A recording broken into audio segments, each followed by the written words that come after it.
So I've been promising people that I would make a video on how to do the 2500 front end swap. I started the video back in December, and I never got around to finishing it because I've been extremely busy since then, between my shop, my day job, and then doing all the computer stuff necessary in order to be able to do full tuning on the EcoDiesel 3 HP tuner. So today I'm going to go over how to do the brackets and the bumper swap and everything else on the truck, so that a guy can do it at home.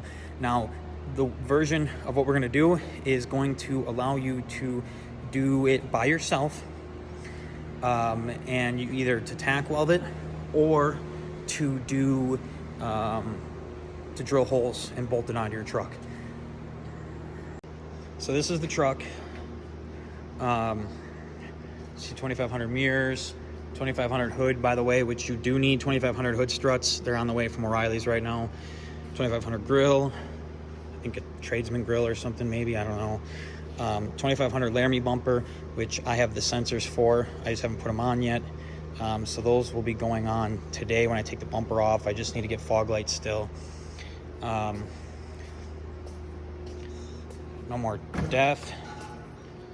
We put a 32-gallon fuel tank on this yesterday out of a Hemi. You can see we did the single exhaust so that it looks like a standard diesel instead of the dual pipes. 2500 bumper painted to match the truck with the sensors in it. Here's the 25.88 gallon diesel tank. So the Hemi tank is in the truck now. The mirrors swap over directly. The fuel tank technically swaps over almost 100% directly. I can make a video on that if needed. The grill is a direct swap. You have to make some modifications to the active shutters, which are still here. The hood is a direct swap. The bumper is the only thing that is not direct. So I will be going over that, and I will tell you how to cut the brackets, where to cut them, where to do everything. Okay, so this is the truck with the bumper off. You can see 2500 bracket, 2500 bracket, they're tacked on the truck, okay? We're gonna go over a few measurements of where things need to line up, okay? This right here, this gap here, needs to be 1 1/8 inch, okay? And that should be top to bottom. Like this right now, you cannot see. Hemi, relax. You can see that this here is not straight right now, and that's because this was a complete test fit. So 1 1/8 from here down. So you can even draw a Sharpie line, 1 1/8 on both of those. And that's where this is gonna line up here. Then 2 7/8 from the top of here to the top of here, okay? Now, this is gonna come the hard part, and I don't have a bracket in front of you to show you, which is gonna be kind of difficult. You know, I'll try to provide a picture with this so you can kind of understand, since I already cut this. I may have a video of it kind of explaining it, so we'll see. So back here, you can see there was metal in here before, okay? I had to gouge it out and cut it out so that way we could put this up against here and tack it on, okay? Now, one of the things, you're gonna end up having to do the exact same thing, okay? But you're going to measure in from the top here. So this tab goes all the way down. You can see where I cut it out, okay? You're gonna measure in from the top here down 2 7/8, Sharpie mark over, Sharpie mark across, okay? Then from here, I'm trying to remember here, give me 1 second here to check my measurement. Yeah, so this right here, from here to here is 3/4 of an inch. So all you need to do is measure this down, mark a line at 3/4, cut it out, okay? You don't want to cut off extra, because if you mark your line at 2 7/8, 3/4 in, and you cut it all the way out, you can actually take this bracket and set it on there. You can literally set it on there right where you want it, and then from there you can weld it, or you can actually take and find a spot in here to drill holes. So see, you got your hole here and hole here. You can actually drill a hole through here and here, matching the factory bolt hole locations, and put 2 bolts in if you want to do bolts, okay? So there's a possibility of bolting this on. You just have to make those cutting modifications.